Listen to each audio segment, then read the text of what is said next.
যদি আপনি আমার চ্যানেলে আজকে প্রথমবার এসে থাকেন তাহলে এই রেড কালারের সাবস্ক্রাইব বাটনটাই ক্লিক করে দিন।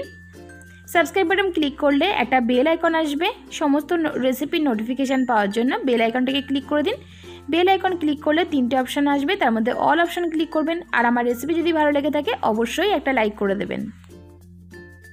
আজকে আমি কচি মিষ্টি কুমড়োর কোফতা কারি বানিয়ে দেখাবো।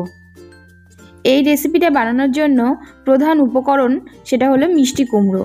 মিষ্টি কুমড়োটাকে আমি একটা এরকম বড় সাইজের গ্রেটারের সাহায্যে গ্রেট করে নিয়েছি, তবে এরকম যদি না থাকে তোমরা একদম মিহি করেও কুচিয়ে নিতে পারো। এবারে আমি এর মধ্যে কিছুটা লবণ মাখাবো, 1/2 টিস্পুন মতো লবণ আমি দিয়ে দিলাম। এবার ভালো করে মাখিয়ে নেব। আর এই রান্নাটার ক্ষেত্রে কিন্তু এই লবণ মাখিয়ে রাখাটা খুবই জরুরি। আমি প্রায় আধ ঘন্টা মতো এটাকে লবণ মাখিয়ে ঢেকে রেখে দেব। আমার আজকের রেসিপিটা দেখার জন্য তোমাদের কাছে বিশেষভাবে অনুরোধ রইল, পুরো রেসিপির ভিডিওটা দেখো, তাহলে বুঝতে পারবে যে আমি এই রেসিপিটা কি করে করছি। আর আমার রেসিপিটা যদি ভালো লেগে থাকে তাহলে কিন্তু লাইক করতে ভুলো না, ছোট্ট করে একটা লাইক করে দিও। আর কমেন্ট করো, তোমাদের মতামত জানিও কমেন্ট করে। আর অবশ্যই বন্ধুদের সঙ্গে শেয়ার করে আমাকে সহযোগিতা করো। নতুন বন্ধুরা আমার চ্যানেলটিকে সাবস্ক্রাইব করে আমার পাশে থেকো। তো দেখো আমি ভালো করে লবণটা মাখিয়ে রেখেছি, এবার আধ ঘন্টা পরে ফিরে আসছি। আমি আধ ঘন্টা বাদে ফিরে আসলাম। দেখো লবণ মাখিয়ে রাখার ফলে কেমন জল বেরিয়েছে কুমড়োর থেকে। এবারে যেটা করব সেটা হলো কুমড়োর থেকে এই জলটাকে আলাদা করব। এরকম হাতের সাহায্যে অল্প অল্প কুমড়োটা নিয়ে জলটা চিপে আমি অন্য একটা পাত্রে তুলে নিচ্ছি।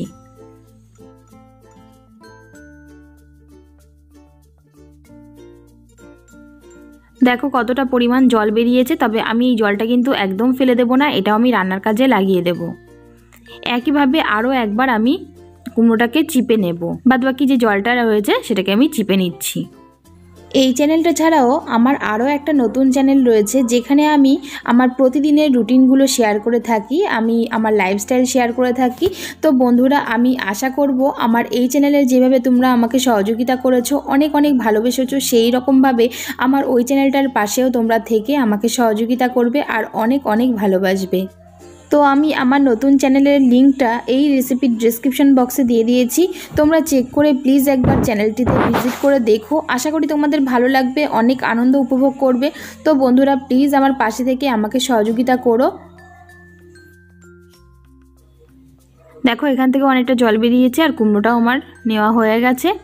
এবারে এই কুমড়োর মধ্যে আমি দিয়ে দেব আদা বাটা, 1/2 টিস্পুন আদা বাটা দিলাম, হলুদ গুঁড়ো দিলাম, লবণ দিচ্ছি, লবণ যেহেতু মাখিয়ে রেখেছি তাই জন্য একদম অল্প একটু লবণ দিলাম, দিয়ে দিচ্ছি ঝাল লাল লঙ্কার গুঁড়ো, এবারে দেব জিরের গুঁড়ো, এবার দিচ্ছি আমি বেসন।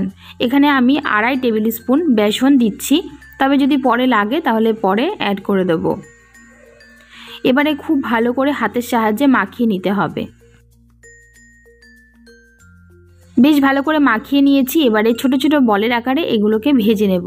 তাহলে চলো ভেজে নেওয়া যাক। এবার ভাজার জন্য কড়াইয়ের মধ্যে বেশ কিছুটা তেল দিয়ে দিয়েছি, তেলটা গরম করে নিয়েছি। এবারে দেখো মিশ্রণটাকে আমি এরকম বলের আকারে গড়ে নিলাম। এটাকে তোমরা অন্য আকারেও করতে পারো, চ্যাপ্টা করতে পারো, লম্বা করতে পারো, তবে আমি বলের মতো করে নিয়ে এগুলোকে ভেজে নিচ্ছি। আর তেলটা কিন্তু খুব বেশি হাই গরম হলে হবে না, একদম মিডিয়াম টু লো ফ্লেম করে গরম করে তারপর বলগুলোকে ভাজতে হবে। এপিট ওপিট করে বলগুলোকে আমি গোল্ডেন ব্রাউন করে ভেজে নিলাম। এবারে আমি এগুলোকে তুলে নিচ্ছি। এইভাবে বাদবাকি মিশ্রণটাও আমি বলের আকারে ভেজে নেব।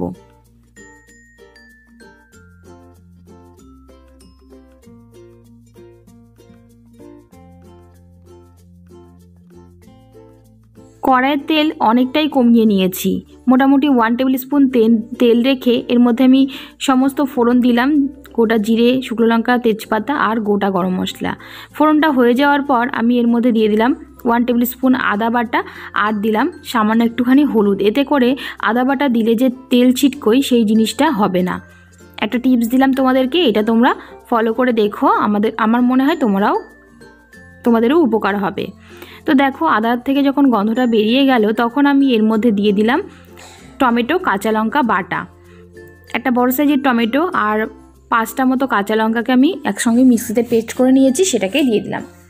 বেশ কিছুক্ষণ কষিয়ে নেওয়ার পর এর মধ্যে দিয়ে দিচ্ছি জিরের গুঁড়ো 1 টিস্পুন, ধনের গুঁড়ো 1 টিস্পুন, ঝাল লাল লঙ্কার গুঁড়ো 1 টিস্পুন, আর দেব হলুদ গুঁড়ো, এবার দেব স্বাদ অনুযায়ী লবণ।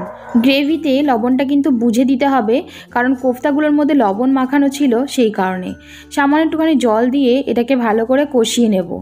তা না হলে মশলাটা এই যে লেগে যাচ্ছে আর ভালো করে কষানোও হচ্ছে না।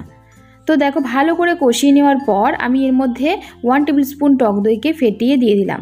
টক দই দেওয়ার সময় ফ্লেমটাকে একদম লো করে দিতে হবে আর সাথে সাথে এটাকে নাড়াচাড়া করতে হবে, তা না হলে এই টক দইটা ফেটে যেতে পারে।